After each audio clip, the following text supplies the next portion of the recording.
In this video, I will give a brief introduction to the transition map. It is a step-by-step approach with 7 phases to guide your city or town on the journey towards a green and just transition. This transition approach is currently used by 100 cities which are a part of the EU's climate neutrality and smart cities mission, currently working towards reaching their 2030 net zero targets. We hope that this map will also help your city or town to align economic growth towards long-term climate action. Now let's dive deep into the 7 steps of this transition map. Step 1 is to activate an inclusive ecosystem. It means identifying all essential stakeholders across relevant sectors and reflect the diversity of the population, including age and gender.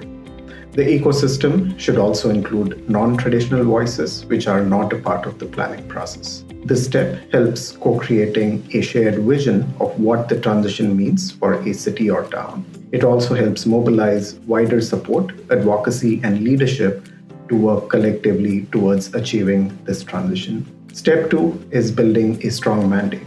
It means a city or town should create a transition team within the local authority with strong relationships across all key administrative departments. A transition team should also include all necessary local stakeholders from the public and private sectors, civil society, academia, and research organizations. Inclusion of all relevant voices makes it possible to connect operations, resources, and capacities to implement a just transition. Step 3 is understanding the system. This step involves working with the ecosystem to bring together all relevant information and data to map the system and existing projects. This helps create a shared understanding of what the scale and scope of your transition is and how various actions and investments can interact as a part of the portfolio. Such a comprehensive analysis should also take into account the current policies, goals at the local, regional, and national levels, as well as the gaps and missing connections between various sectors and departments. Step 4 is co-creating a portfolio. This step connects isolated actions, departmental silos, and uncoordinated roadmaps as a unified portfolio. It strengthens the collaborations or synergies between all of these unconnected elements. A portfolio should also estimate the real-world impacts and co-benefits of economic growth for all citizens. This can include positive side effects in areas such as improving public health or improving air pollution situations, social inclusion, better waste management, increase in green jobs, etc. A portfolio should also consider all drivers of change that can help address the barriers and gaps.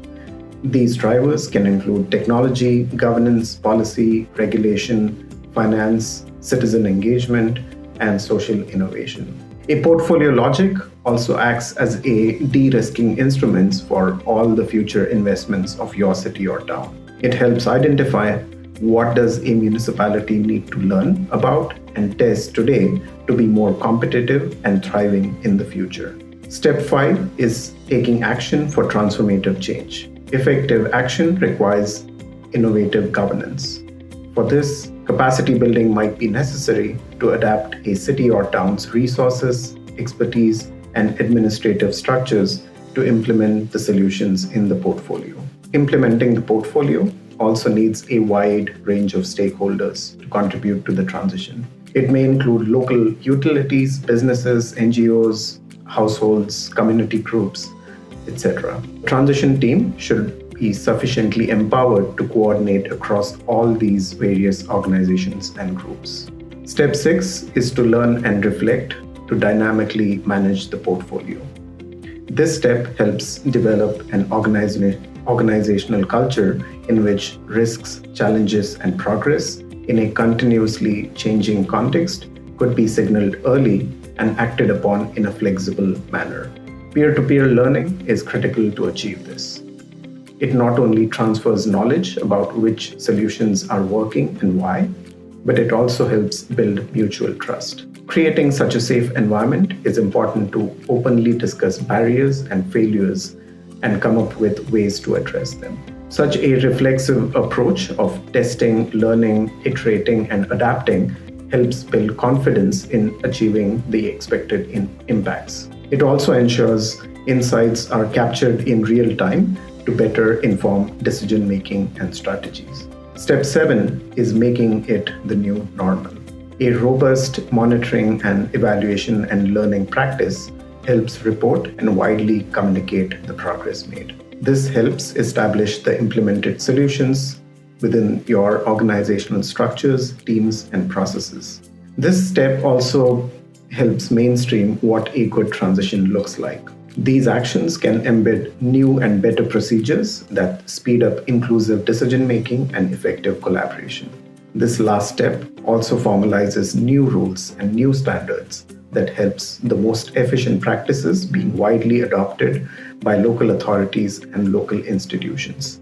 Lastly, a city or town can also use their existing relationships with other local authorities, regional and national networks to help formalize these new practices towards achieving a just and green transition.